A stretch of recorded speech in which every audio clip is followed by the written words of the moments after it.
अस्सलाम वालेकुम स्टूडेंट्स। इस वीडियो में मैं बताती हूँ नाइन्थ क्लास के जो है वो के लिए इम्पोर्टेंट लेटर्स कौन से हैं। ठीक है, तो उसमें फर्स्ट लेटर है कि write a letter to your mother who is worried about your health. ठीक है, और सेकंड है write a letter to your father asking him about the health. ठीक है, write a letter to your friend thanking him for hospitality during your visit to his house.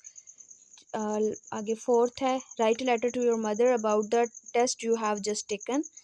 Write a letter to your brother about the importance of the study of science subject. Next, write a letter to your sister congratulating her on success in exam. Next, write a letter to your friend requesting him spend his spring holidays with you. Write a letter to your friend asking him to lend some funds for hostel dues. Next, जी write a letter to friend condoling the death of her mother. और tenth है write a letter to friend requesting him to lend some books. ठीक है, जो है वो ये 10 important letters हैं। मज़ीद कोई क्वेश्चन हो तो कमेंट सेक्शन में आप पूछ सकते हैं।